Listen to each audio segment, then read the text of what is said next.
session on LD 1897, the Sungrow bill, which we have had a couple of different work sessions on. And Madam Chair, I know that you have been working on an amendment, so if that is ready for us to discuss. I believe an amendment is ready to discuss, and it only exists because of the work of other people who I'm very grateful for the office and for the growers and for our wonderful analyst. So I won't take any credit.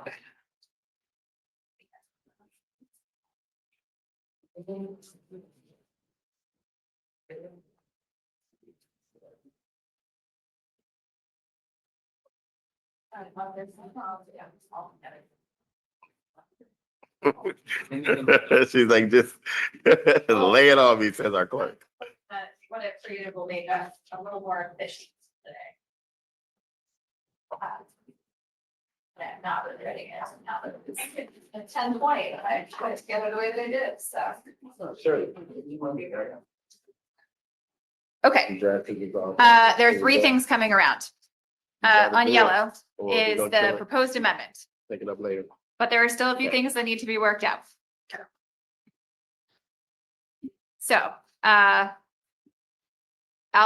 walk us through the proposed amendment, then second sheet on white with color is well, there's two things. Right now, the biggest thing about this bill is finalizing the definitions for indoor and outdoor cultivation as yes, most outdoor especially, which appears in the medical side, and then indoor and outdoor, which hopefully will have parallel language to the extent possible for adult use. Adult use uses indoor and outdoor terminology already. There is a definition in statute, in rule for indoor and outdoor. Currently, some of this language is based on that, but we have some competing suggestions that the committee needs to decide on how they want to move forward. It is definitely an area where I can't offer as much expertise as I would like because, well, I think I've told the committee before, I do not have a green thumb. I know not a lot. So it's harder for me to offer advice on sort of how to make it work, but we have some people who have lots of great information to offer regarding this. And I think we've got sort of the two suggestions really outlined here to help us just determine what needs to be finalized. The back of the page has the indoor and outdoor language for adult use. And then the third page are just some follow-up points on the amendment as a whole from OCP. They did review the amendment as well. And so there's three things noted on that page. And then the bill, the other sort of one of those things that is noted is about the new provisions regarding pesticide applicator licenses, which are actually, I think, registrations, but so for reference, what I used in drafting the proposal is language that exists in the medical use statute. And I have given you just the page from that section of statute that I used, and that is in current statute as well. So I'm going to get more long-winded than I go. Try to wrap it up. Okay. Any questions before we dive into the amendment? Okay. Questions? Seeing none. It might help to have the bill next to you, just so you understand what's being removed from the proposal. It might help to have the right bill in front of you.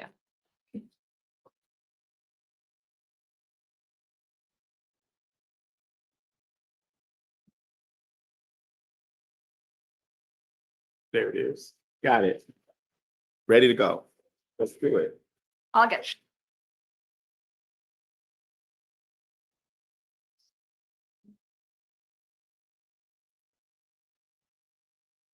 Okay.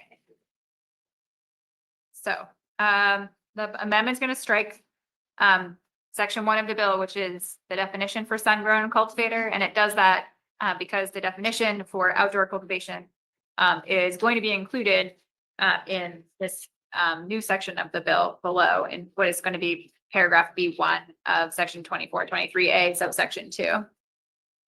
So that's why that section is being removed. we're gonna strike section 2 of the bill and replace it with the language here. So, and that's because what we're doing is creating paragraph B1 to address outdoor cultivation.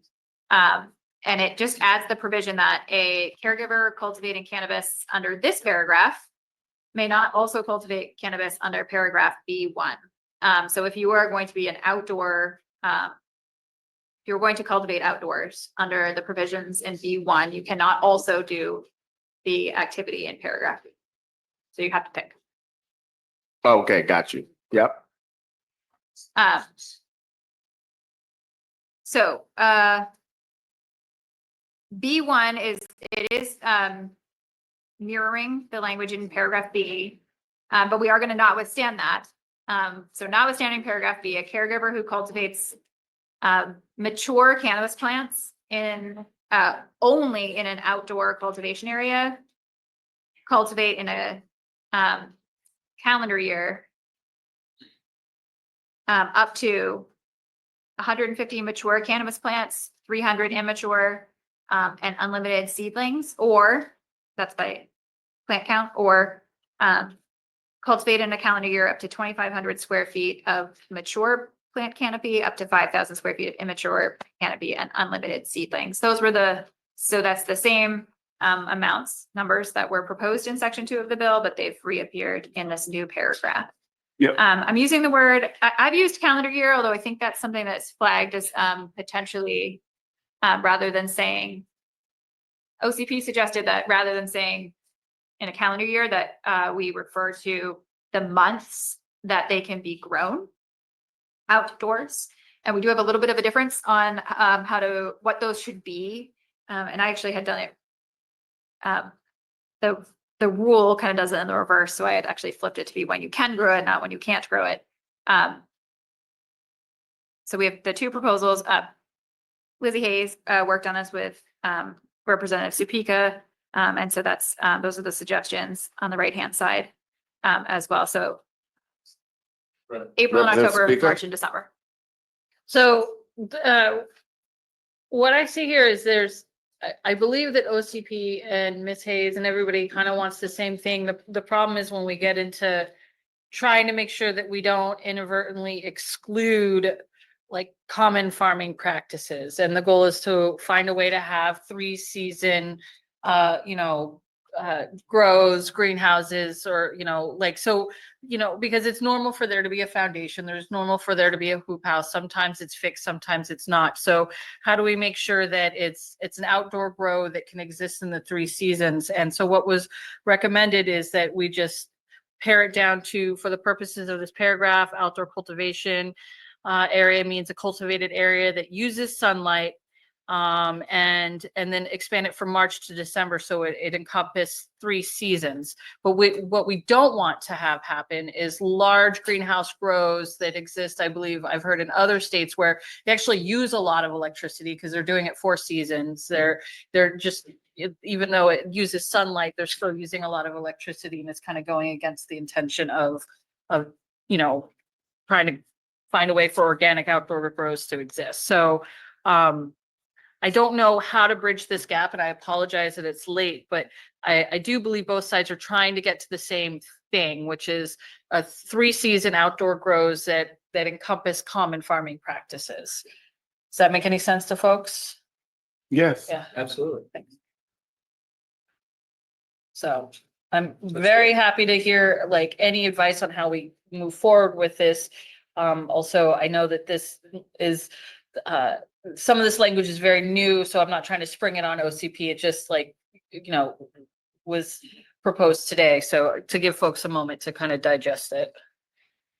So this chart that Ms. Olson has given to us are basically, like you say, competing measures, if you will.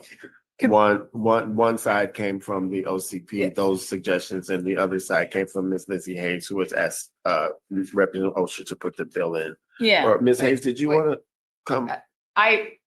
They both started with my draft. Yeah. And then on the left is OCP's. Right. Okay. I might have correctly. misspoke, but Yeah. I can see that Ms. Olson said that these were kind No. of Yeah. That's what I thought I heard you say They, earlier. they Ms. did Olson. both to start with, and Ms. Olson and myself kind of got here, but also we're not farmers, and so we're also not regulators, so we're Yeah, trying to gotcha. get regulators and Ms. so. Hayes, would you yeah. like to come forward, please? And you can just sit next to Ms. Olson so that if people have questions for you around the differences in these charts, that they can hear directly from you instead of just seeing your name at the top of the page. So please introduce yourself. My name is Lizzie Hayes. I'm an organic outdoor cannabis cultivator in the medical program. So the change from March to December, even just outdoor without any cover, without a greenhouse, sometimes if we have a nice warm year like we had last year, we can harvest plants into November. So I wouldn't want to force everyone to cut their crop at the very end of October. If they could go into November, and I know that some folks in greenhouses might extend it longer. So it's really trying to capture that we're trying to incentivize using the sun and outdoor cultivation, limiting to not be year round, because that does exclude the most heavy energy use of a greenhouse. And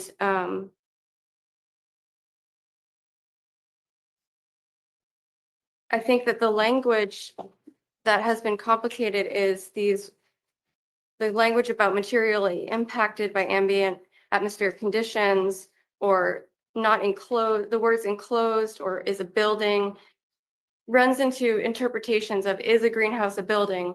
Is a greenhouse enclosed? Is a greenhouse materially impacted by ambient atmospheric conditions if you're heating it? And I wouldn't want to, especially in the climate of Maine, we have a lot of really talented and innovative cultivators that implement heating a greenhouse or using a little bit of supplemental light to really make the best of the growing season with sunlight. And I wouldn't want to prohibit those kind of good practices that people are using when the goal is really to get folks to use the sunlight. Thank you. Are there any questions in regards to what we've just heard from Ms. Hayes? Is the intent? All right, then I was wondering if I could ask Ms. Berby Pierce to come forward and because to see if you understand kind of the intent of what we're getting at and some of the, and I apologize, and I also thank you, it being 10:30 at night. It's way past my bedtime. It is past my bedtime too. So I appreciate you and understanding that, you know, I don't practice law after 8 yeah. p.m. Yeah. Even though you don't practice law after 8 p.m., what do you have to say for yourself? I want to, first I want to comment on the material impacted ambient atmospheric conditions language. Yeah. We struck that in our, Okay. yeah, that was recommended to be struck. It's in, Okay. it's crossed out. And so in terms of March to December, sure. I think we can get there. Yeah. I think for us, the most important part of our definition is the controlling the exposure to artificial light and deprivation of natural light, because we're talking about sun-grown cannabis here, right? Yeah. So that was some, and then of course the, pulling down the security requirements for an outdoor cultivation area from Part B into this new B1 was also important. And then we do need to understand what is the intention for immature plants and seedlings in the off season, in, where are those to be maintained? But I think that's on the additional consideration. Okay. So those are my comments on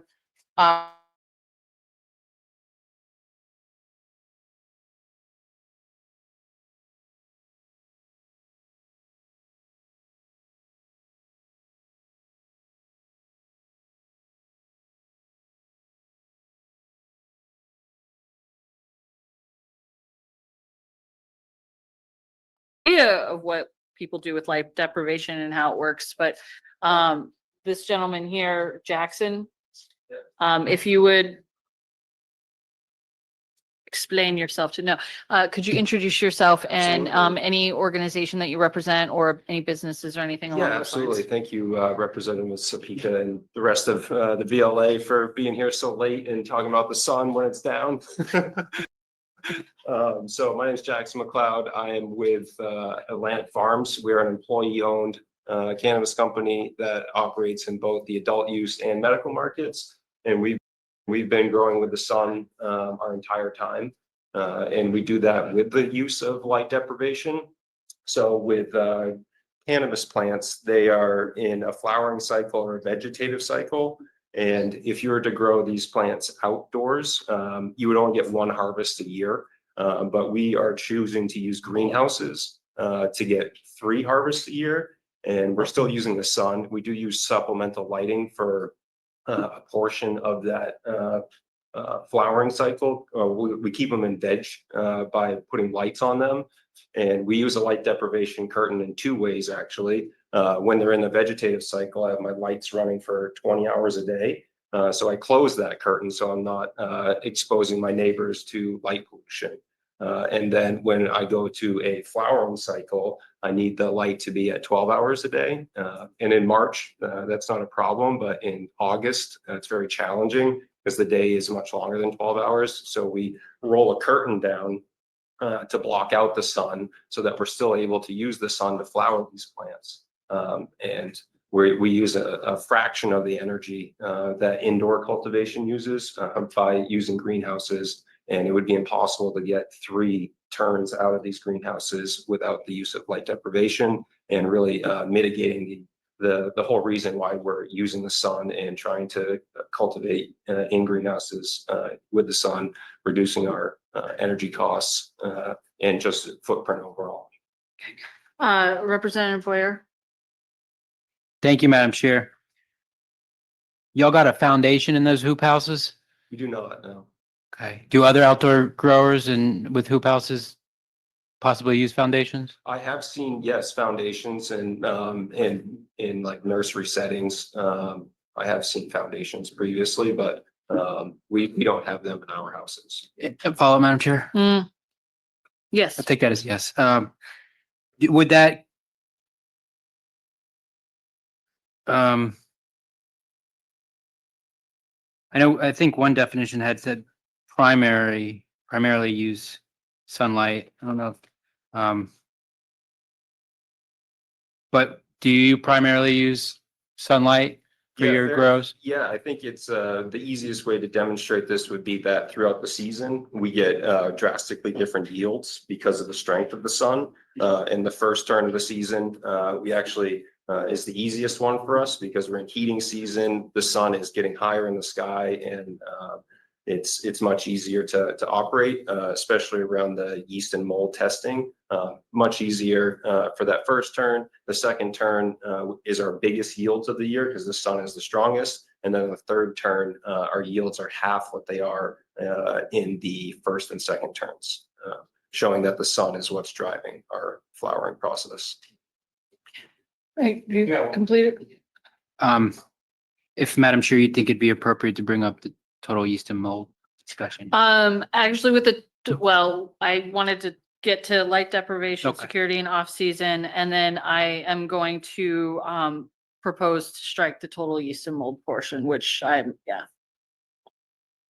And Well, since we're talking about it, Yeah. just for clarity's sake, you're suggesting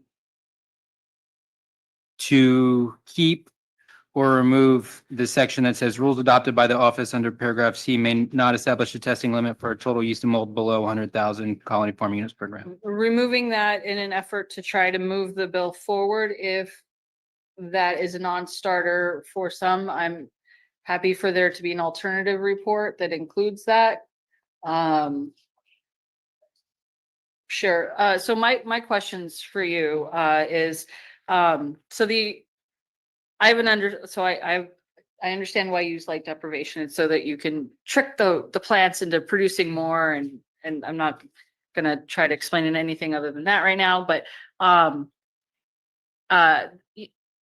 concerns that I heard raised by OCP, which were like, and I share these concerns too, is, I just want to make sure that we're still staying at the intent, which is having, uh, business models like yours that use significantly less energy and electricity to produce. Do you see by, do you think that there's a way by talking about light deprivation or allowing supplemental light that could be exploited by, let's, even though it's still kind of a small grow, where you could end up with a situation where I've heard about in Colorado, how large greenhouses that use a lot of electricity still and sun, and they kind of like skirt the issue. Do you understand what I'm saying here? I'm not following what you're saying. Okay. If you could have a seat, because I'm not doing a really good job asking my question to you right now, because it's very late, and I will speak to Ms. Hayes and then Ms. Bearby Pierce.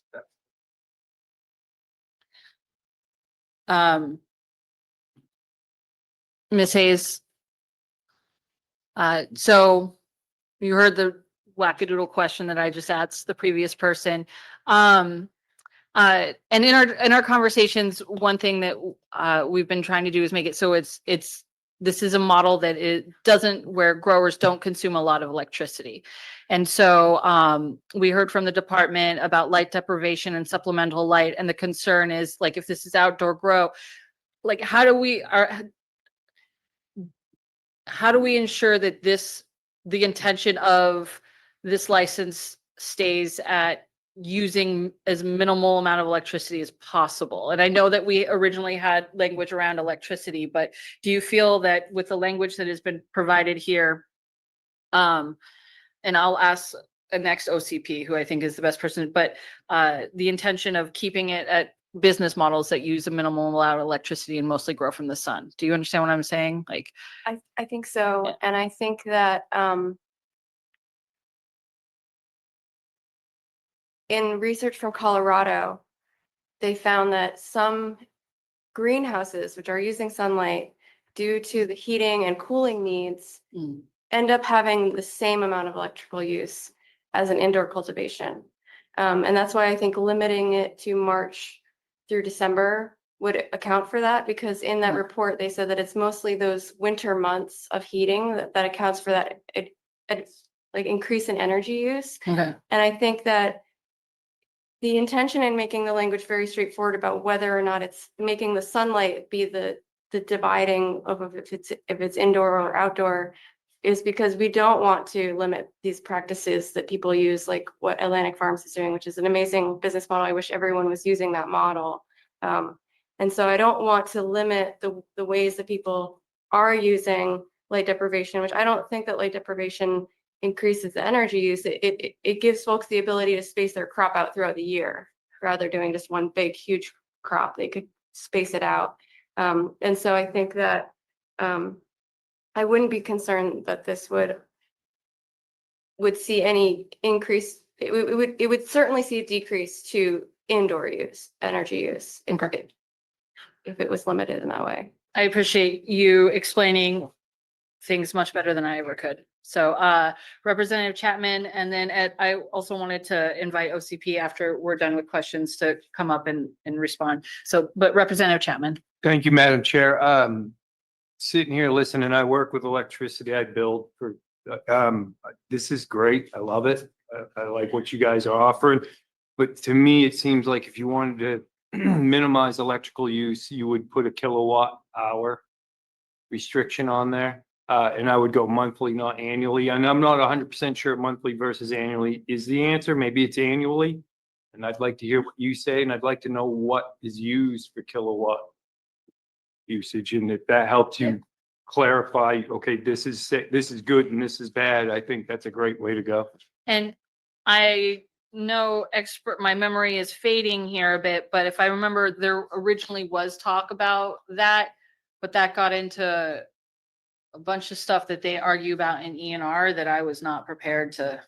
It was written as 100 amps. Yeah, And it's the amps that kind of get things wonky. yeah. Kilowatt hour is pretty cut, dry, clear, and you can tell somebody's usage by kilowatt hours. Well, That's there- how you could find illicit grows that we don't look Yeah. for.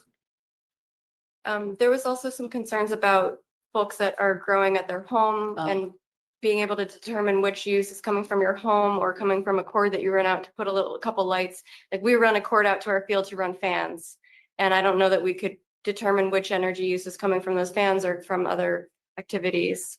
And so I think that my goal is always to make things very simple and pragmatic and straightforward and not open to interpretation that could be interpreted by one person one way and by another person another way. So I think really incentivizing the use of the sun will get us all the things that we want, and limiting it to that part of the year so it's not year round will exclude those really heavy energy use greenhouses. Oh, thank you very much. Again, also for being here this late. I appreciate that. Ms. Berry Pierce. Hello. Hello, thank you. So after having if I may. You may. Thank you. After having an opportunity to hear, feedback from the folks behind me, I might recommend that we change, a couple of things. So in the definition that we propose, so, we can get rid of the foundation stuff. We can talk about, hold on a second. Hold on just a second. Okay.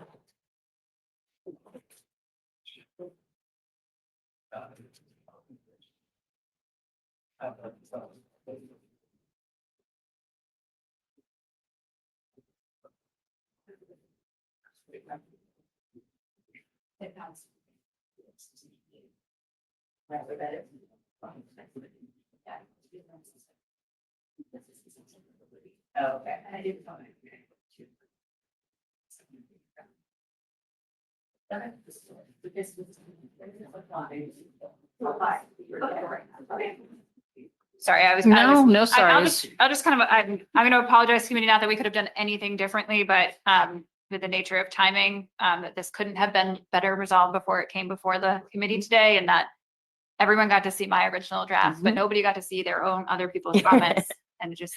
I'm now- gonna say there's absolutely no apology. Thank like, you. Like how dare you apologize? Yeah. And I mean, I'm okay with if the intention is there. I know that language reviews are through emails, but as long as folks, anyways, we'll say that for now. So what I was going to say is, how about disallowing the use of artificial light and heat as part of this definition? Disallowing it, because the artificial light is used though at times for increasing flowering. So when the days are shorter, I'm hearing they will But ramp then up. it's not the sun doing that, right? Yeah, it's a supplemental practice that still, what I'm hearing, still uses significantly less electricity, because it's like a few more hours of electricity as opposed to all day electricity. So I think that's why we proposed April to October, because we were under the impression that this was intended to be sun-grown. That was why the plant canopy was expanded by fivefold, was to account for the shorter growing season. Gotcha. And so that increase doesn't necessarily make sense if we're also going to, say it's sun-grown plus kind of thing. So that would be our concern there, I think.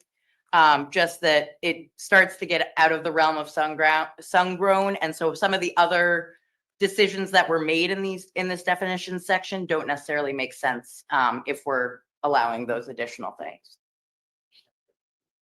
Representative Boyer. Yeah, just not a question, but Mhm. I think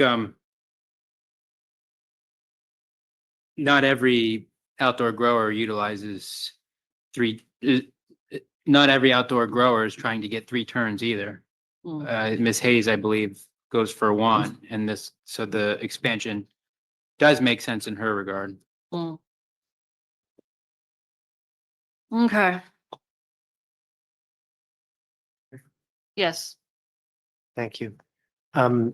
So first, why from the interest of your office, but in the public interest, why does it matter in terms of the amount of whether it's light or not light, artificial light or not? You're saying that it's preferable that it not be. So just The sponsor's saying that it's preferable, in terms of sun-grown cannabis. I'm Yeah. saying artificial light is not sun. Yep. That's what I'm saying. And so what I would say is, if the intent of this bill is to expand plant canopy to accommodate different growing practices that involve sun, but not necessarily exclusively sun, we should have that discussion. But it is a big increase in plant canopy without corresponding local municipal approval requirements. If the intent is in fact to just expand the amount of cannabis that can be grown using sunlight and artificial light and artificial heat, that just seems to confound the intent of the bill. So that's my concern. And another question, please. Again, I always want to understand if there are concerns from the department, and I'd ask the folks for public health as well, in terms of public health. What, are there issues here? Are we all set? What do you think? I think we are on track to be able to get this bill where it needs to be. I heard the sponsor say she was going to strike the yeast and mold language. And we can certainly be comfortable with this bill without that language in it. We do need to feel good about the definitions. And I think we'll get there. Like, I'm not concerned about that. This discussion has been very collaborative, and I'm comfortable with the direction we're heading. I think the other thing, we really do have some practical questions that we don't want to resolve this matter with until we get to them. And I don't want to I want you to let me know if you'd like me to talk about those. Senator well, yeah, actually Representative Chapman is Senator Hickman. Thank you, Madam Chair. Why don't we just call this energy efficient grown cannabis? And I would say add a provision in there that says either or 100% sun grown and a minimum or a maximum kilowatt hours. Do you have separate electric out to your greenhouses? So he can measure his without going off his home. Now you've included both. Problem solved. We just need to come up with a unit of measurement and a limit. And I'm not admonishing you. I know it's late. Technically, we shouldn't talk to the folks and then, because it's not all public and everything. Not everybody can hear when you ask a person in the audience a question when they answer, but I know where you're getting apologize, at. Madam You don't have Chair. to apologize, just a reminder. And Senator Hickman. Thank you, Madam Chair. I heard Ms. Pierce say something about striking yeast and mold language, and I apologize. I need to take a little break from the fluorescent lights because the headache's coming on. So what about that language is changing or striking, or what are we doing with yeast and mold? We're not addressing it in this bill in an effort to address it next session. So we're not increasing the CFUs for outdoor grow to something like 100,000 so that the bill is actually functional? In adult use, yes. That's kind of a problem. That's really a problem. Is there no movement, no compromise on this at all? Just what? It's, yeah. That's the stalemate that I have found myself in. I guess we will have all put our sort of lines in the sand for Mhm. all of our bills. I don't know how I could vote for a sun grow bill that still contains the same levels of yeast and mold that would fail a test. And maybe there's Amendment A and an Amendment B. Representative Boyer? Thank you, Madam Chair. I think you said it there. I will be doing a separate report. I want to first recognize that this 100,000 is already a compromise of what the original bill was. The original bill completely got rid of total yeast and mold. We heard a very compelling case against it from the farmers that are dealing with it. So it feels like folks, there's been a lot of compromising, but it's only been in one direction. So I'll take that back after I heard the hem in the haw. If I just want to recognize that this 100,000 is a compromise. And I probably would have amended my other bill to just do 100,000 CFU and not do audit testing. But that's already gone, so I'll be doing a different report with the 100,000 so that it does make the bill workable. Representative Frost?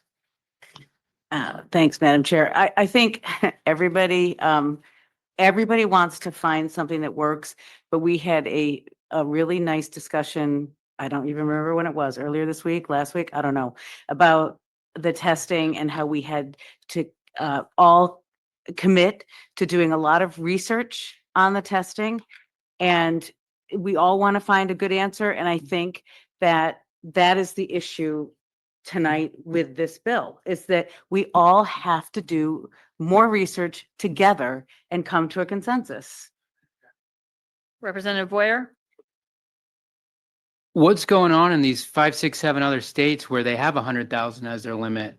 Where's the public policy harm? Where's the harm created in those states from having 100,000 as their limit? Do the opponents of raising the limit, can they point to anything?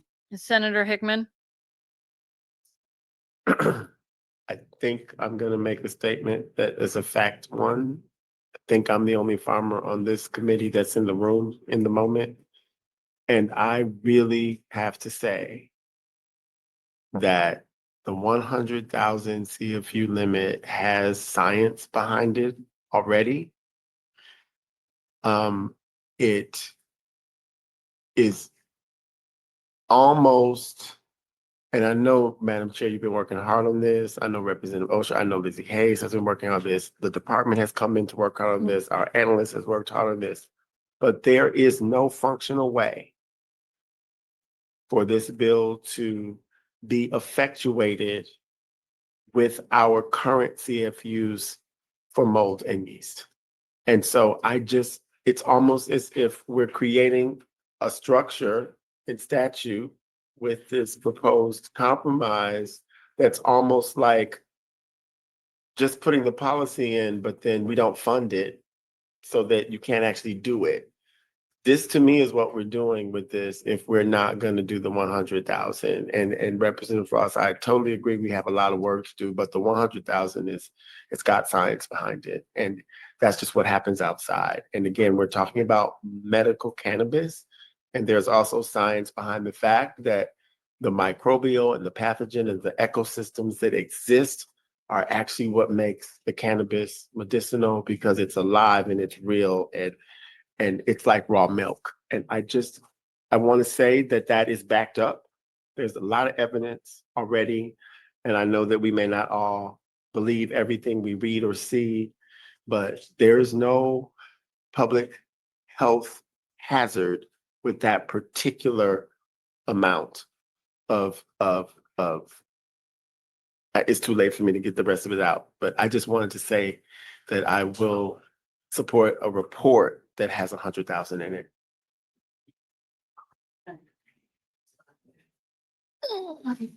I'm hesitant to allow a response because I don't want it to be an argument, but also it's like, are we changing hearts and minds or we're agreeing to disagree? So I like Representative Frost, but with what I just said in mind, like if it's,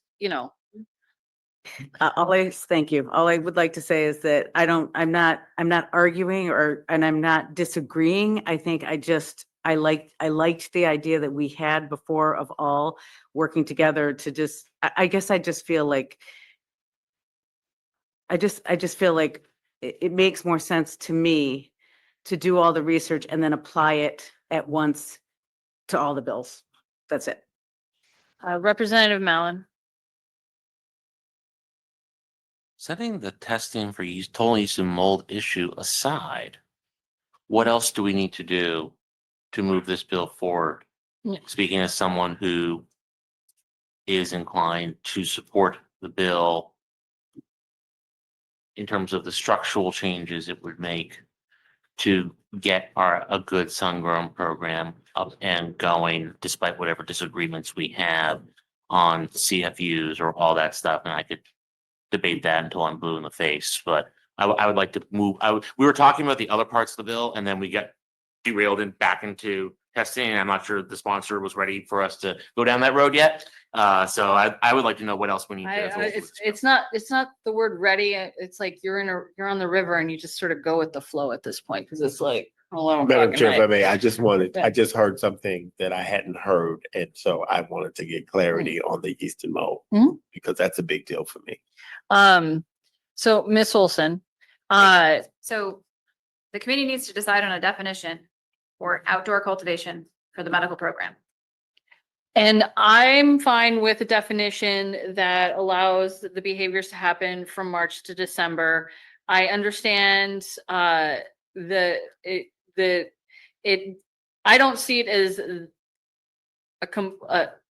that large of an expansion, but I think that we're seeing differently there. I'm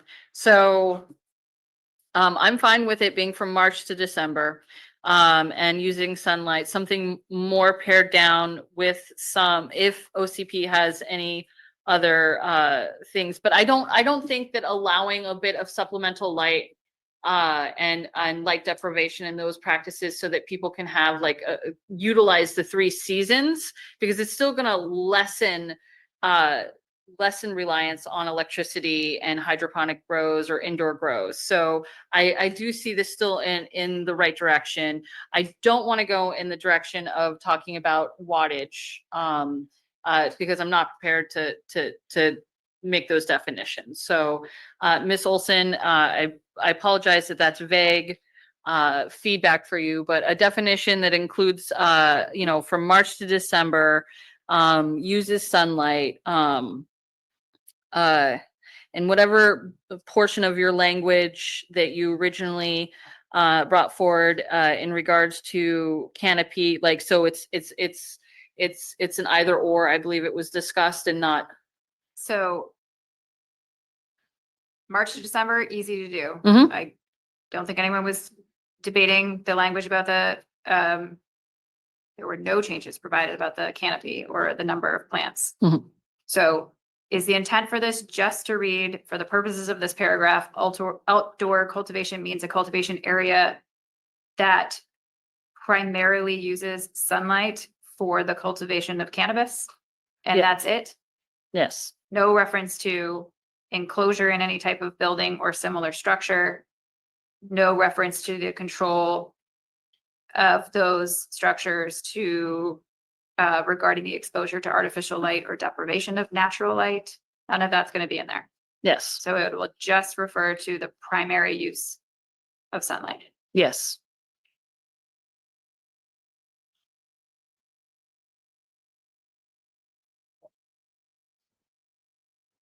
And off seasons, what happens to the plants in the off season was the question. I'm happy to invite Jackson Ford. Thank you, Miss Barry Pierce. Absolutely.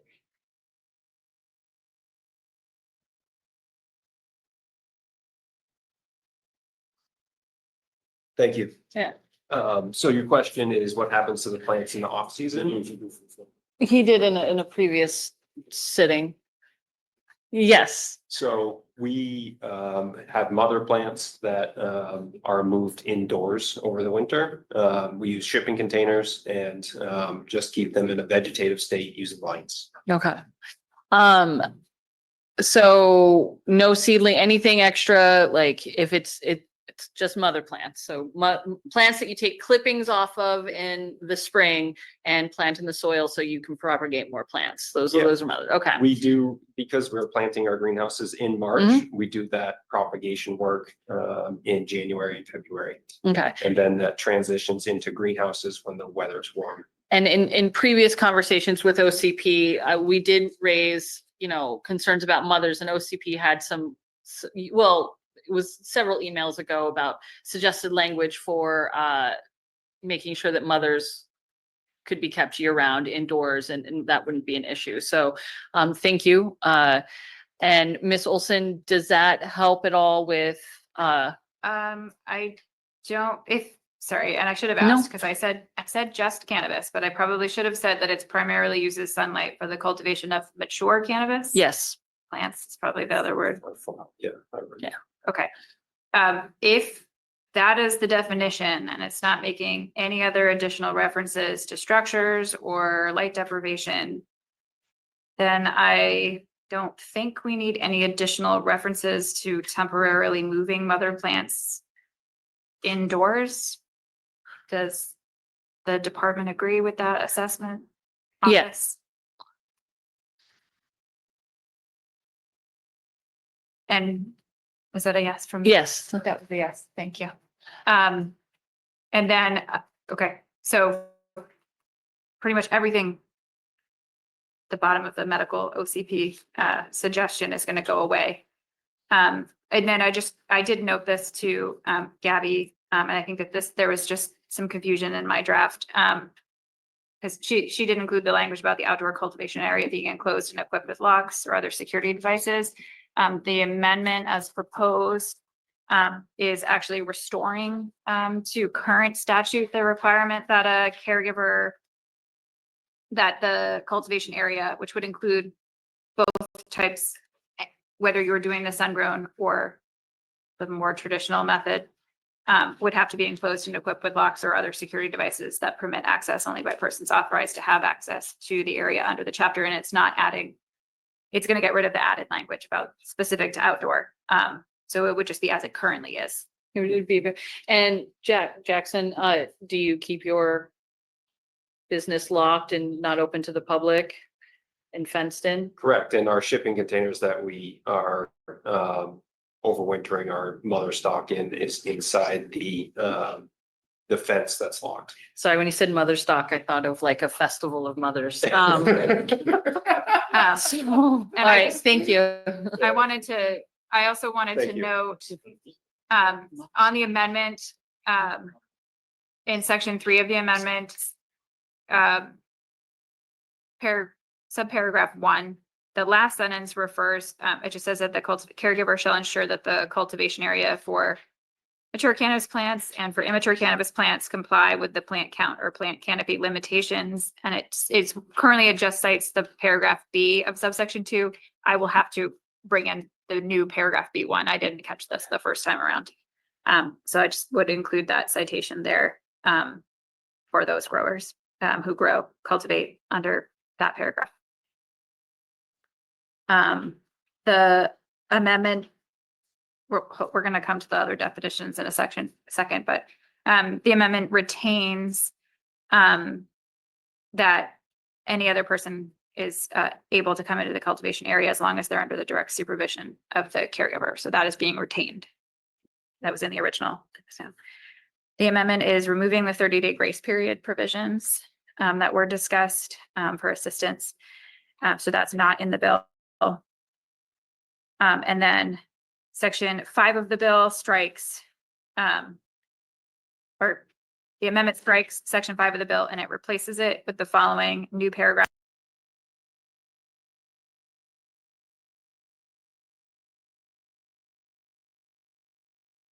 B1. This mirrors the existing B paragraph about the registration fees, and it should align with what was originally in the bill proposal.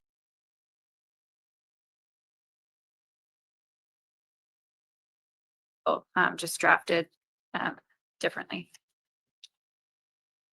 And you can see it in the original bill. So there's a B and a 1 and 2. And then this has now a B1 with a 1, 2, or just a 1.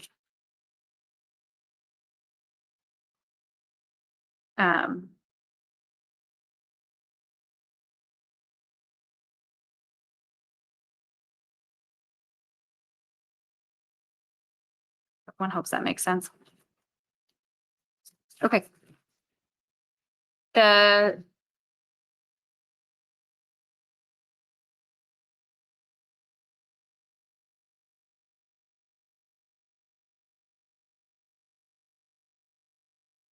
Let's talk about the definitions for outdoor.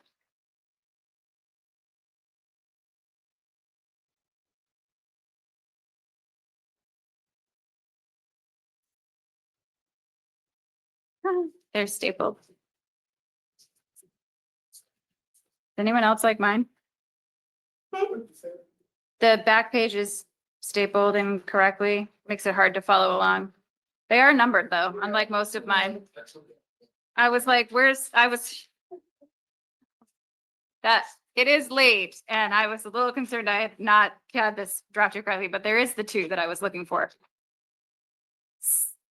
Section 6 of the bill is being removed from the bill. This was the section regarding the prohibition on collectives. Repealing that is not moving forward in the amendment. Then we come to the definitions of indoor and outdoor cultivation for the adult use program. They don't have to be the same as the medical use. Well, the medical use only does outdoor, but I want us to be comfortable with the language proposed for indoor and outdoor cultivation in the adult use program. This back page of your white paper with the highlights and colored text kind of shows you the different proposals.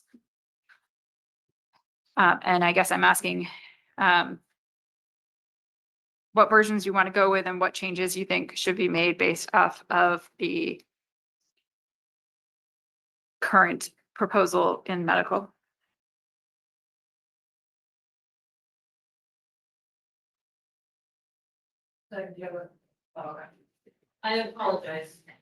I apologize, Rachel, could you repeat that question? I apologize to ask you to repeat that question.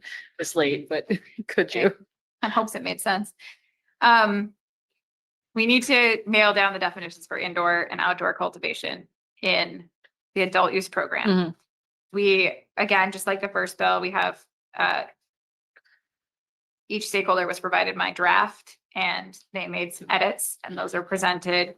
OCP didn't make any edits to the indoor definition, although, given the conversation we've now had about medical use and the definition for outdoor, I don't know if we need to adjust this, and I'll just note that Lizzie Hayes had proposed some changes to the definition. So we sort of have two options, and we need to account for any changes that we've made as necessary to the medical program definition. And so if I understand correctly, there is already a definition for outdoor and adult use.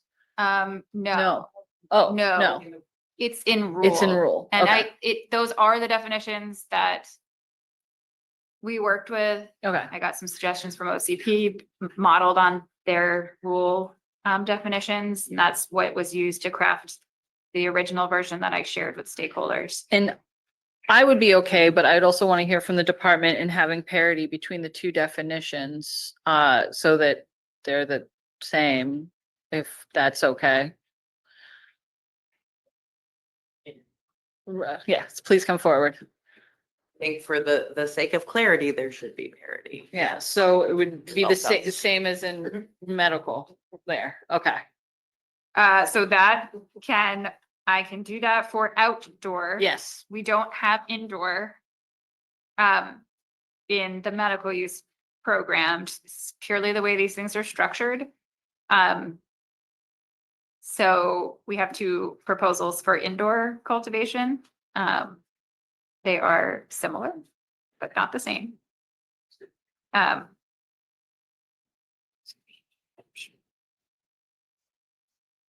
Miss Fairby Pierce.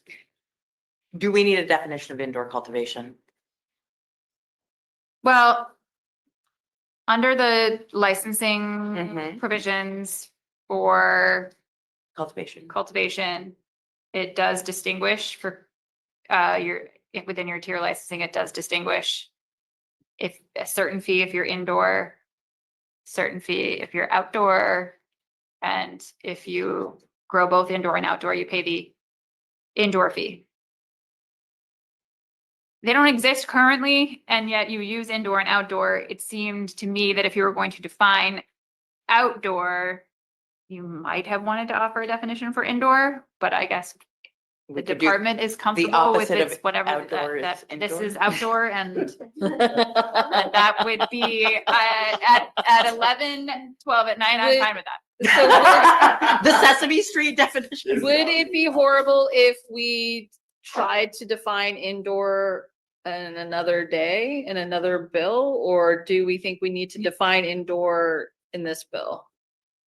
I'm getting looks from so many people right now, but not. I'm happy to work with the people who are looking at you to work on a definition if you guys want to put something in either. I don't know when you're gonna do the email language review. on Yeah, I mean, this, I'm but- happy if there's consensus for a definition of indoor that doesn't constrict practices that are already taking place indoors. I think everybody understands the task at hand, just can't verbalize it right now. Yeah. 'cause Okay. it's- So that doesn't answer your questions, but it gives us homework to do, which isn't great. This Well, is- yeah, no, you have to have it on mic tonight at the time of the vote. Yeah. Sorry. Sorry.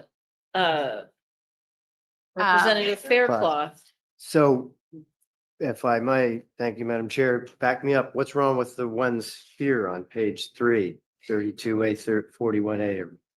Maybe there is something wrong. Only I knew somebody that grew indoors. No, Jackson, would you like to come forward? Under this definition, I think I do grow indoors, but Yeah. yes, just simply that it does say in indoor cultivation, it says artificial light or light deprivation. Mm. And that's exactly the practice I'm using to capture the sun in the greenhouse. I'm using light deprivation to fool my plants into thinking that the days are shorter. Similar in an indoor cultivation, you're able to turn your lights on or off. We have to turn the sun off by using a curtain. That's so by using, if light deprivation is in the indoor cultivation definition, it would define my greenhouse as indoor cultivation. So if just light deprivation was removed, I think that would work well. Yes. okay, then I respectfully ask that we remove. Oh, Do we, Jackson was, Oh, sorry. no, you don't have to come back. I was just making sure I got your name correct. Yes. That's fine. Sorry.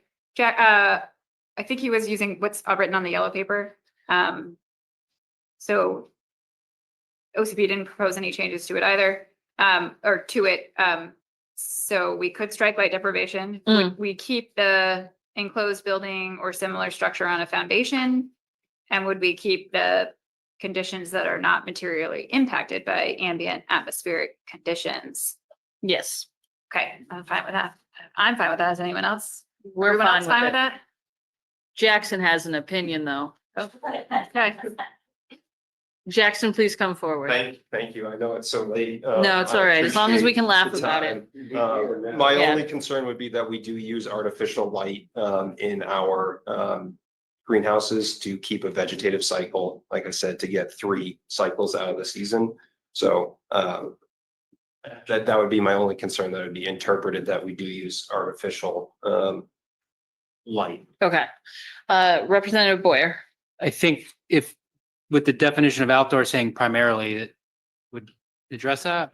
Maybe how would people feel if it said primarily using artificial light? Or in, Or no?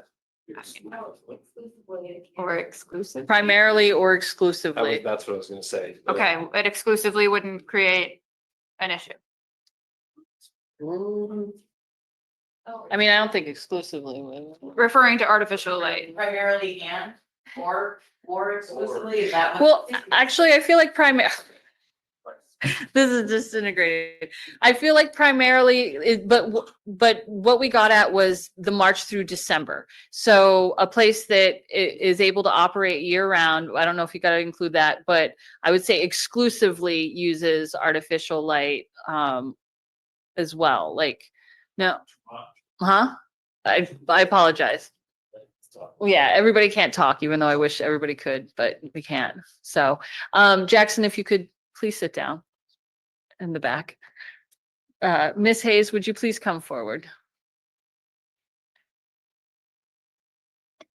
And I once again appreciate everybody right now being here this late for this. I really appreciate Yeah. all of you so much. And I would just worry that if you said exclusively, because we limit the months of the year that you can be outdoor, there could be someone that grows in a greenhouse, uses sunlight, but does it all year round, and you wouldn't want them to not fit into either definition if you said exclusively artificial light. If the theoretically, that person, green- but if the green- person is doing it all year round, they wouldn't qualify for the outdoor grow because it's You only from. wouldn't, but you'd want to make sure that the indoor definition included them. Oh, I would okay. think. So I think Okay. it would say that indoor means that they use artificial light. Or I don't know if you could say if they don't meet the definition of outdoor, then they are therefore indoor. I believe that OCP would be okay with that. The opposite one. It's the Yeah. opposite one. That's the street definition I'm here for. Miss Olson, would you be okay with that as a definition? Would not be standard.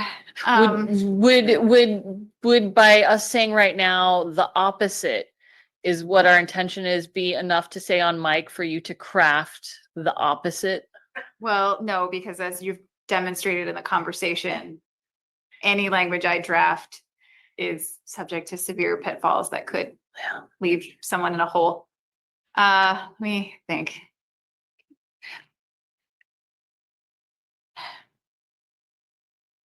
May I ask? I or- think oh, I am going to tell you at 11:20 that I will Yeah. find a way to make it say that if you don't meet the definition of outdoor cultivator, then you are an indoor cultivator. I will do it. I'll find a way. Okay, wonderful. Thank you. So is this a question that has nothing to do with what we just dealt with? No. Because that sounded like a solution to me. Miss Frost, Representative just- Frost. Somebody mentioned primarily, and I didn't, we didn't get an answer as to why we didn't want to use the word primarily for the artificial light. Right. It would theoretically work, except for that the outdoor definition excludes potentially greenhouses that might use primarily sunlight, but they're heating all through the winter and using supplemental light in the winter. So you just want to make sure that you would find something that doesn't fit either. Yeah. And then Representative Boyer. No, okay. I appreciate Miss Olson for that. And then what were the other considerations that on the bill that we needed to? Let's talk about pesticides, I think. Oh, okay, I think that's so, where we are. Hold on. Let me walk you through the rest of the amendment. Yeah. Um, sides, good times.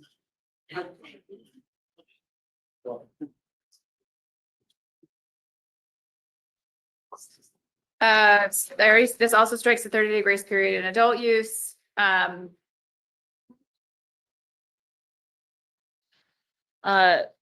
Yes, Representative Fredericks. Thank you, Madam Chair.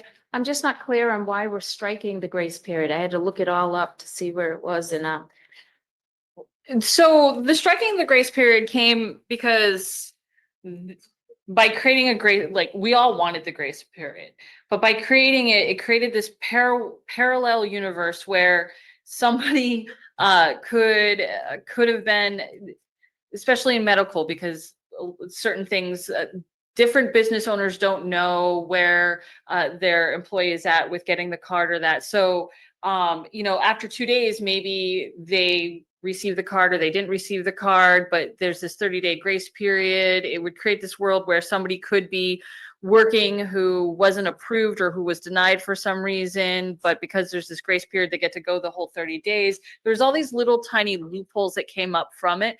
And what we took away from the conversation was that the turnaround time can be quick enough and that the loopholes that it presented created more problems, and we kind of agreed to deal with it at a later date in an effort to try to move it forward this session as best as we could.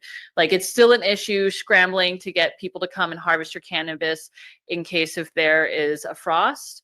But for the purposes of the conversation this session, maybe next session we'll have a solution. We didn't want to hold it up from going forward, if that makes any sense. Okay, section 10 of the bill. You don't need it now. All it was doing was replacing outdoor with sun-grown, and it did, so it's also connected to section 11, which I had flagged as a issue because it seemed to be conflating medical use and adult use licensing practices.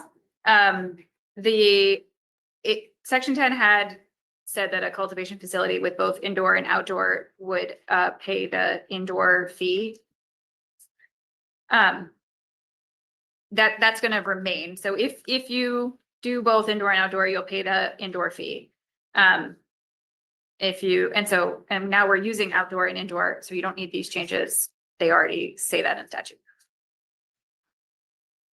And then section 11 is going away too, because this was referring to potentially trying to differentiate your license fee based off of your indoor, if you had both indoor and outdoor, like based off of your plant canopy or count. But we've talked about, we had this in another bill.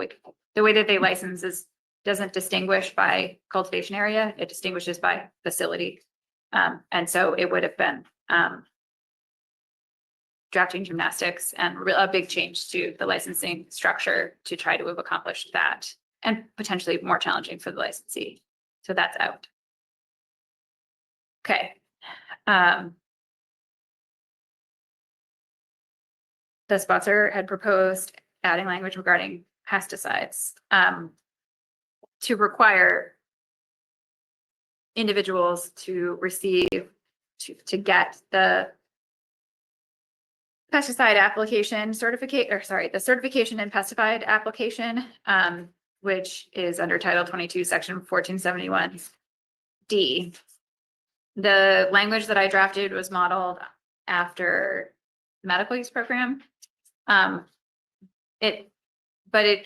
So the way that the medical use program is structured, it's basically, if you use a pesticide, then you need to have this, and that's required federally. Like, this is required. If you use a pesticide, you have to get this. It's not just because it's written in the medical use statute. And so this is, if you are going to apply pesticides in the adult use program, you have to get this certification already. And I'll admit there's a lot of stuff in here that it refers to two different sections of federal code in terms of safety training as well. So I'll just note that OCP had sort of flagged the language here, saying that it was unnecessary for AU licensees. It's already a requirement under both state and federal agricultural laws for any individual applying pesticides. The office verifies pesticide applicator licenses as part of the licensing process and when they inspect cultivators. There's another provision that was directing the office to work with the Bureau of Pesticide Control on some training. They did note that most of their compliance staff have gone through the pesticide applicator training and are also trained on how and when to make a referral to the Bureau of Pesticide Control for pesticide application related violations. So they noted that it doesn't really make a difference if the language remains, but they did recommend that we have the Bureau of Pesticide Control review those provisions, especially the last one, which is not necessarily something that could have been accomplished today. So that's what I have from you. And then Ms. Hayes had noted, so we had talked about, this is maybe my misunderstanding, thought the intent was to have everyone have to have this if they were directly involved in the cultivation of cannabis. And then Ms. Hayes proposed really that it should just be one person. So I kind of noted that there at the bottom of page 3, which is really the back page. So I'm happy with striking the redundant language, but I will just say for folks listening and shaking their heads that this actually came from myself and some other growers, because one thing that we've heard is that and I've heard this from people, there's no way to grow outside unless if you use pesticides.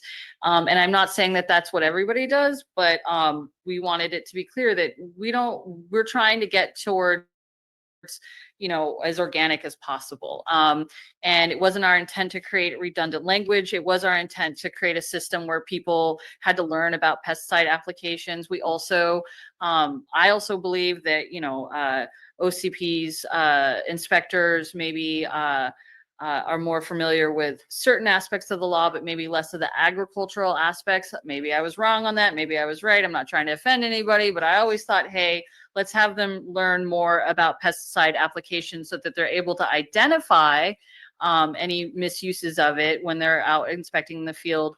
And as opposed to OCP being the ones that have to like come in and take care of it, let it fall within the department that it's supposed to fall in. Turns out that that's already the practice that is taking place. So it wasn't my intention to try to do, cause any controversy or make it, but I did want it to be very clear that pesticides is something we're going to start talking about and testing for pesticides and all of that other stuff. But this idea that you can't grow outside unless if you use pesticides, and I don't want to see situations where people start using pesticides outside because they don't understand how to grow organically. But there's nothing I can do to legislate stupidity, so I apologize. So somebody just made a face. So with that, The happy only to other thing in strike. The bill is. Huh? The only other thing that's in the amendment Yeah. is the testing for yeast and mold. So, and that seems to be an area of contention. We have several schools of thoughts here. Personally, for me, I've always loved adult use. And originally with this bill, I really wanted it to just be about lifting a restriction that is really burdensome in adult use, but not create a health hazard. I personally don't think 100,000 would create a health hazard. Folks from public health have pushed back on that. So it's a sticking point. And so I was willing to let that go in an effort to creating these requirements that could exist for outdoor cultivation and cannabis for medical use because of some folks that I've worked with who grow who want to be able to grow like this in the medical program outdoors. So it was a compromise. I understand that some folks feel that it goes too far, but it was in an attempt to take a step in some sort of a direction. So with that, I'm happy to let the committee sort of figure out where they want to land on the 100 CFUs. And is anybody? Can I jump in before you guys? Yes.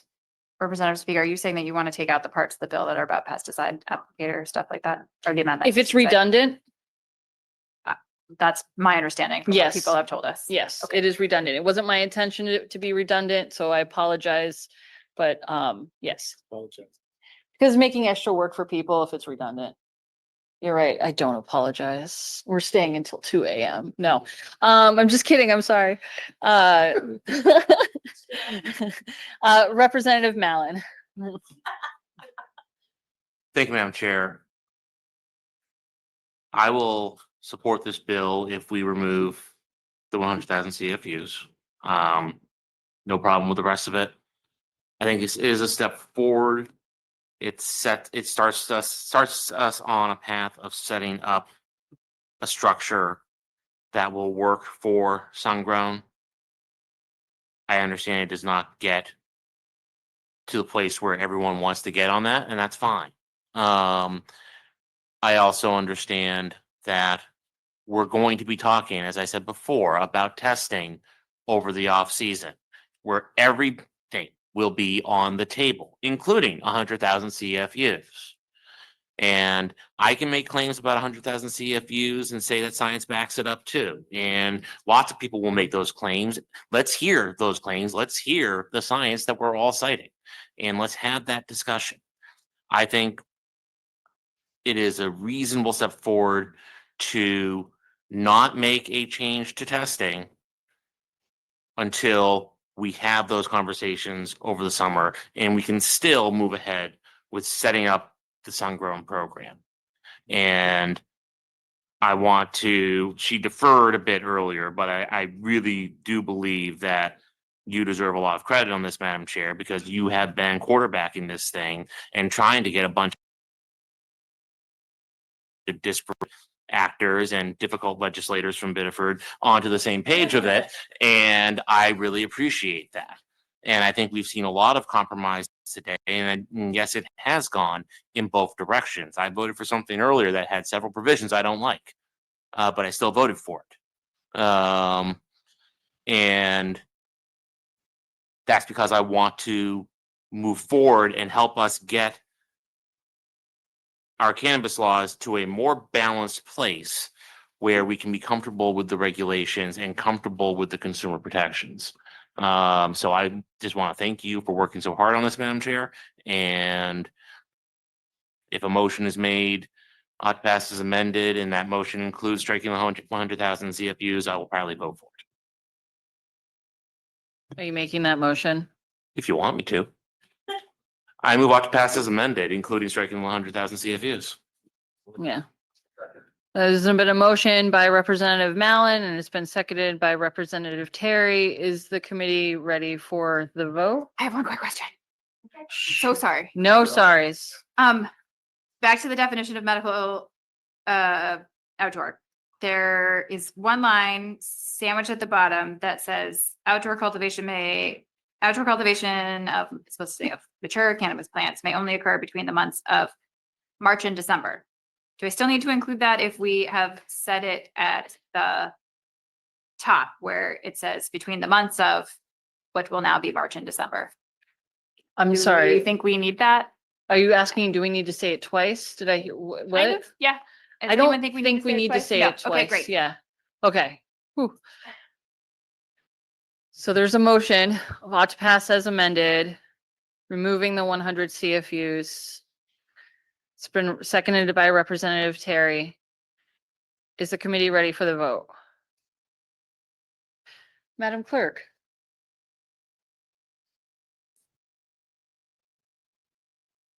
Senator Doosan absent, Senator Hickman. Yay. Senator Hickman votes yes, Senator Timberlake absent, Representative Graham absent, Representative Terry. Yes. Representative Terry votes yes, Representative Frost. Yes. Representative Frost votes yes, Representative Chapman. Yep. Representative Chapman votes yes, Representative Boyer. No. Representative Boyer votes no, Representative Supika.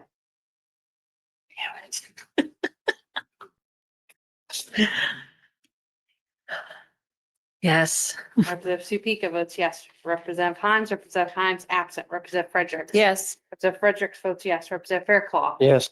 Representative Fairclough votes yes, Representative Mallon. Yes. Representative Mallon votes yes. Representative Boyer. Let's see what we can get in here. No, as amended with the 100. Same amendment, except keeping the change in section 12 of the amendment that has the total yeast and mold below 100,000 colony forming units program. We have 7 in the affirmative, 8 in the affirmative, 1 in the negative, 4 absent members. The motion has passage. Absent members have until tomorrow by noon to record their votes, and then we've already heard what the minority report is. It's a good minority report. I like it. And with that, You have one more bill. we are closing the work session on LD, don't tell me, 1897. And we will open up the work session. I'm sorry, Representative Frost? Sorry, before we open up, because I'm overtired, I made a mistake. I need to change my vote on 1840 at some point. Give us a moment to figure that out. That's fine. We're gonna open up the work session on 1672. Yes, 1670, enact to allow participants in the adult use tracking system to be voluntary. I'd like to strike and replace the bill with the resolve. The resolve would direct the Office of Cannabis Policy to engage in major substantive rulemaking for the purposes of providing an alternative tracking system. Representative Boyer, if you are going to say it out loud, I need you to slow down. It would direct the Office of Cannabis Policy to engage in major substantive rulemaking for the purposes of providing an alternative tracking, for the purpose of providing alternative tracking requirements that allow adult use operators to use a different method of tracking products for the purposes of recalls. This manner would not include purchasing tags for tracking purposes. And by January 1st to have the substantive rulemaking, ideally 2026. everyone said metric sucked, so I hope we can get this through. It would, the idea with the resolve is that we're keeping whoever wins the next RFP and metric until then. And we're not putting anyone's banking or business at risk, but imploring the office to come up with something that could work for the purposes of tracking, making sure that these businesses have SOPs that they can do so. Representative Boyer, could you, and I hate to ask you this, could you repeat that for me? Because I started following along about halfway through. So it's now it's just a resolve to, That's right. We're not doing anything in the bill. Yeah. We're not canceling metric. The veteran homes don't get no money. yeah, We're saying strike and replace and just simply directing the office to come up with rulemaking rulemaking. for the purposes of providing an alternative tracking system that doesn't make people purchase tags for the purposes of tracking. Purchase tags. So and that's getting at the heart of the 40 cents per 40 cents for a plastic plastic tag plant tag and that- 25 cents for a label. for a label. It has to go jar. on all the different plants and okay. Sorry, you had said something about to use the pot product for tracking. I think you had something about recalls. Could you repeat that part for me? That to use a different method of tracking products for the purposes of recall. We're directing them to come up with tracking, alternative tracking for the purposes of recalls, not for the purposes of knowing how much a gram of weed costs. That do not use tags. That do not involve purchasing tags or labels for tracking purposes.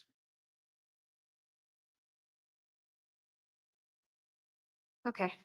And that's I That- think that's unless, That's- yeah, pretty much. All right, so you're directing the office to develop major substantive rules by January of 2026, some early date in January. By January 27th, 2026. It's my There birthday. might actually, there's a date for major substantive rules that are required to be submitted, and I Gotcha. will get it, that's the date I will use. Fair enough. Okay.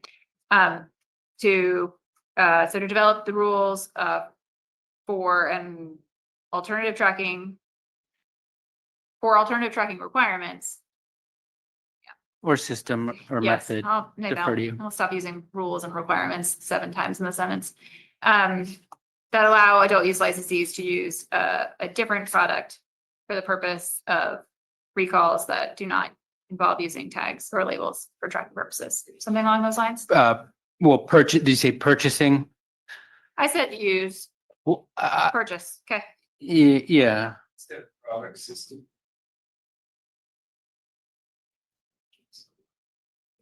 The method would not allow them to, I think you got it. Okay. Do you have notes over there that you can hand me later?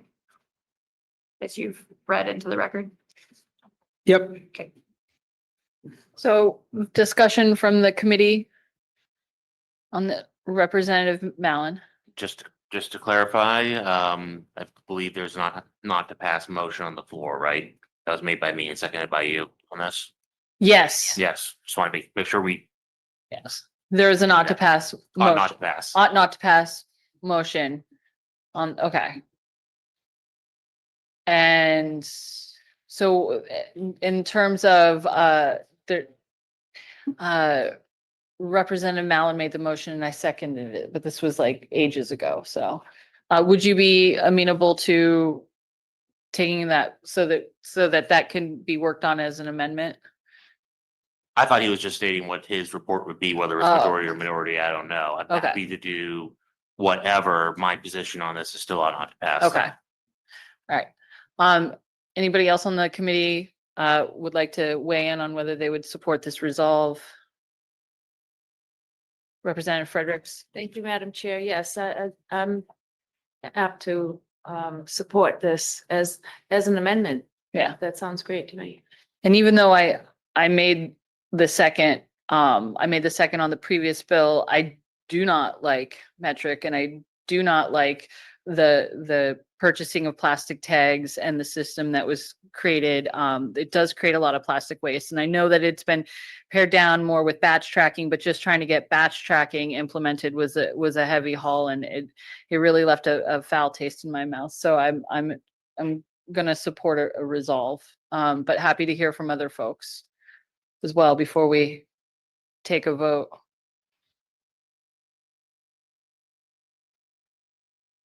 No?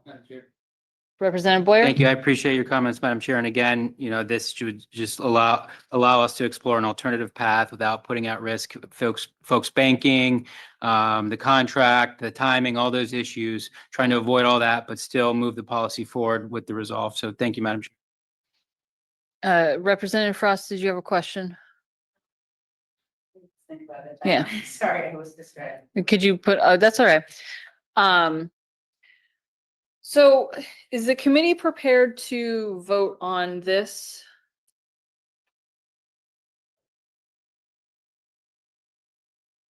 All right.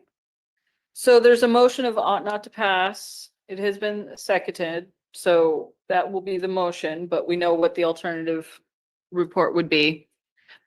So Senator Hickman. Thank you, Madam Chair. Wasn't here, I apologize. Motion is ought not to pass, Mhm. made by whom? Representative Mallon and seconded by myself. And the folks that might be voting against the motion are going to support a resolve that does what? Okay. Your mic. Trying to finesse the language. Your mic, But it will direct the office to develop major substantive rules by the date in January for those that provide for an alternate method for tracking products by AU licensees for the purposes of recalls that would not involve purchasing tags or labels for that tracking. Well done. purpose. Okay. would not involve tags or labels. Yes, at least. So.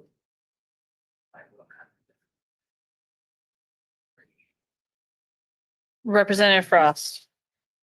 So, I think I'm going to support the motion ought not to pass, just because I thought that OCP was they're right now like studying, or they've put out a bid or something for a possible new system. And so I think this bill is premature, and I'm not saying that, I don't love Metric either.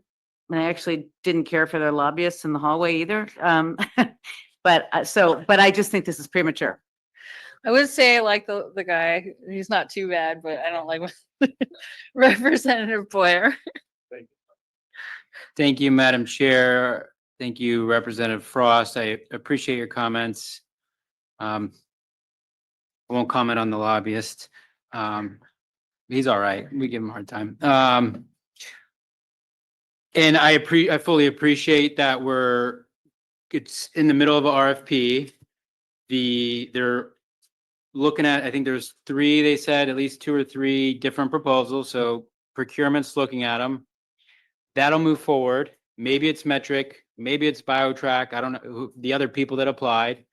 But again, we're looking to explore something that doesn't cost operators tens of thousands of dollars. So it may be premature, but it might just be right on time, and the idea that it's parallel, right? Where it's not one or the other. It's just at the same time, we can walk and chew bubble gum. They're not even looking at procurement, right? Ms. Pierce said they're not even dealing with it. So they have time to do this.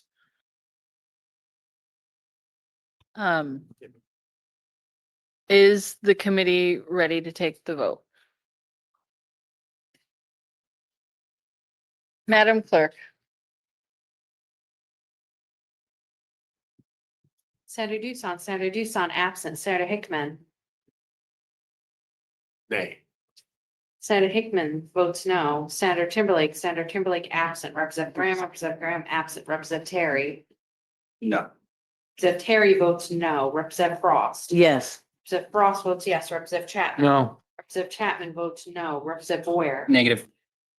Representative Boyer votes no. Representative Supika. No. Representative Supika votes no. Representative Himes absent. Representative Fredericks. No, Representative Fredericks votes no. Representative Fairclough. Yes. Representative Fairclough votes yes. Representative Mallon. Yes. Representative Mallon votes yes. And Representative Terry? I'm gonna change my vote to yes. Representative Terry votes yes.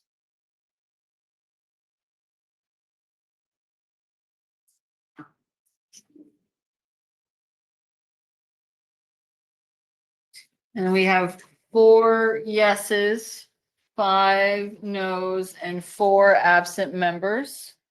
Absent members have until tomorrow by noon to cast their vote. And the other report, The resolve as the described resolve by as Ms. Olson. described to Ms. Olson. Yes. Yes.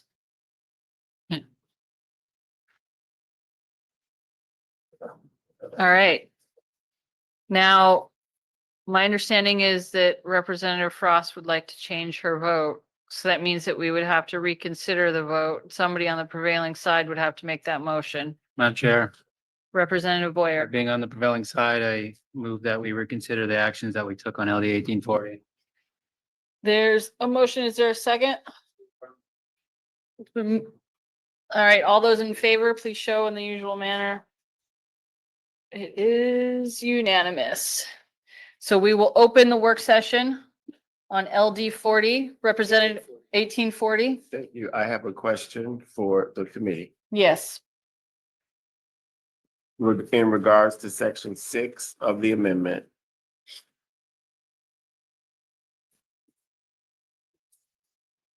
Representative Mallon already made his objection known, but I should ask for more specific information about that objection instead of making assumptions. In the list of things that are being clarified in statute as authorized conduct, festivals is been flagged as a problem. I will tell you that trade shows is already a place where medical cannabis operators are conducting this activity. Do you have a problem with trade shows? I do not have a problem with trade shows. Representative Frost. I do not have a problem with trade shows. And other industry-related events regarding cannabis for medical use is absolutely something that is currently done a lot.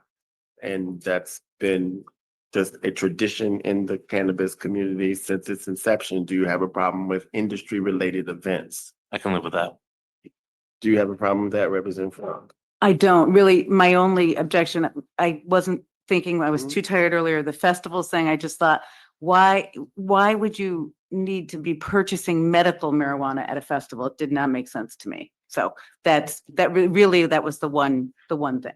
So if the word festivals is not included in this list, would either of you vote for this bill?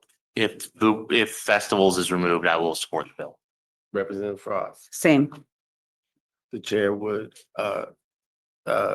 entertain a motion on to pass as amended, striking the word festivals from section 6 and leaving everything else the same. So move, Mr. Chair. Is there a second? And given that it's late, I guess the chair will say, all those in favor, please indicate in the usual manner. No pressure. Yeah. I think this is hard, wait till the budget. That's easy. Nope.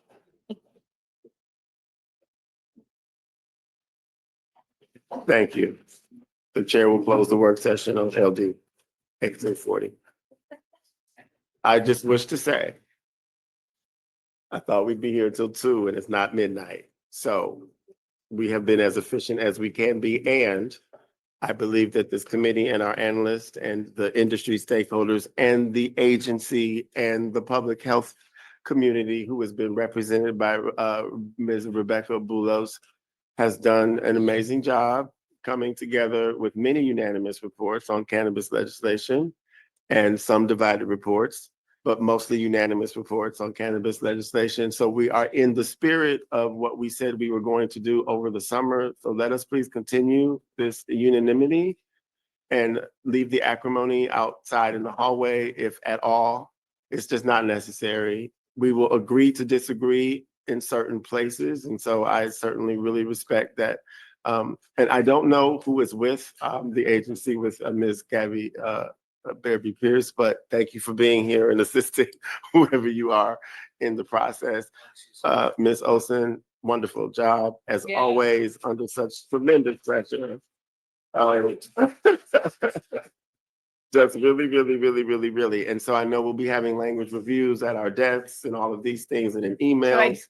So actually you have mentioned at your desk a number of times, and Sorry. I am wondering, is that the preferred method for printed copies to be delivered to your seats? I would say both and, because some people read their emails and Okay. not their hard copies, and some Okay. people read their hard copies and not their emails. And so the reason why I say at our desk is because in previous sessions, we have had these language reviews delivered in both places.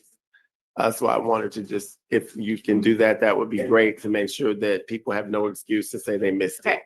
The turnaround times on those will be relatively short, given the lateness of session. And although we did complete the work before us, some of you have outstanding obligations for other special review activities Yes. with me later. There is a possibility the committee has to come in to do other items related to special appropriations table or the budget, but we haven't received any guidance or direction on that. It's also possible that that could be something, information that is shared with me to be put together in a memo. So And there's That's- also a possibility that the analyst will find something that just cannot be solved in a language review, and we may need to request to come in some long evening to just verify something to me that has happened in the past. It doesn't mean that we have a whole day of work. It just means we have to come and sit down and look at something and reconsider something, because that's what we have to do. And the presiding officers have been pretty free in giving us that authority just to make sure. and I will be submitting the additional carryover request tomorrow. That is, of course, subject to PO approval. If they don't approve it for carryover, we would be expected to Do something about it. Yeah. And so Representative Frost. I just want to say on Mike, I don't have anything against any person or lobbyist, but it was the manner, and I don't even know if it was the metric lobbyist now. It was people who talked to me about metric, and I didn't like the way they did it, It's so. all good. It's late, we're ornery easily, and it's okay. Everybody's grown and people can take a little bit of criticism now and then. It's not gonna kill anybody. And lobbying is freedom of speech. And so with that, everybody get some rest, travel home safely without objection. The Joint Standing Committee on Veterans and Legal Affairs stands adjourned.